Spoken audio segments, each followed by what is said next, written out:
Hi ළමයි යමුද මාත් එක්ක ඩම්ප්ලින්ග්ස් කන්න. මේ වීඩියෝ එක නුවර ඉන්න සහ අවුරුද්දට නුවර එන්න ඉන්න අයට මම දන්නේ ඉන්නේ නුවර උඩපාඩ තියෙන ඔඩෙල් මෝල් එකේ. මේ කැෆේ එක තියෙන්නේ ඔඩෙල් මෝල් එකට එහා පැත්තේ. ඔඩෙල් මෝල් එකෙන් එළියට ආපුවම හරියටම අපේ වම් අත පැත්තේ. යමුකෝ අපි දැන් ඇතුළට.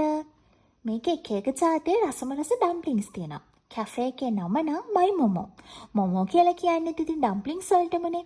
මුලින්ම මේක චීන තමයි ඩම්ප්ලින්ග්ස් හදලා තියෙන්නේ. ඩම්ප්ලින්ග් හදපු කතන්දරේ මම පස්සේ කියන්නම්කෝ. ඩම්ප්ලින්ග්ස් වල කතන්දරේ මොමෝ කියලා කියන්නේ ඉතින් ගොඩක් ඔය ටිබෙට් වල, නේපාලේ, භූතාන් වගේ රටවල තමයි මේ නම් පාවිච්චි කරන්නේ. අපි නම් ඉතින් ලංකා කට්ටිය නම් කියන්නේ ඩම්ප්ලින්ග්ස් කියලානේ.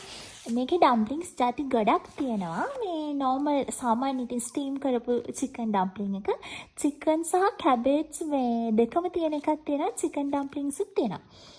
ඊට පස්සේ මේක හොඳට තෙලේ බැදපුවාම ඩීප් ෆ්‍රයි ඩම්ප්ලින්ග්ස් තියෙනවා. බේක් කරපුවාම බේක් ඩම්ප්ලින්ග්ස් තියෙනවා. ඔයගේ ಜಾති ගොඩක් තියෙනවා. අපි නම් ගත්තේ මේ සුප් එකට ඩම්ප්ලින්ග්ස්, ස්ටීම් ඩම්ප්ලින්ග්ස් ඇඩ් කරලායි. ඊට පස්සේ ඩීප් ෆ්‍රයි ඩම්ප්ලින්ග්ස් වලට මේ ස්පයිසස් ඇඩ් කරලායි. එහෙම අපිට ගන්න පුළුවන්. මේකේ ප්‍රයිසස් ගැන කිව්වොත් අතරම ප්‍රයිසස් රීසනබල්. බොරු කියන්න ඕනේ නැහැ. වෙන කැෆේස් වල වගේ ලොකු ගණන් නැහැ. ඔක්කොම කෑම 500 600 අතර තියෙන්නේ. අනික වෙන කැෆේ වල තියෙන නෝමල් කෑමක් තියෙනවා. රයිස් නූඩල්ස්, මොජිටෝ මේවත් තියෙනවා. ඉතින් ඔයාලට නුවර එන කට්ටියට මේකට එන්න පුළුවන්. අපි ඉතින් අන්තිමට චයි ටී එකකුත් බීලා ෆොටෝ එකකුත් අරගෙන ආවා එළියට.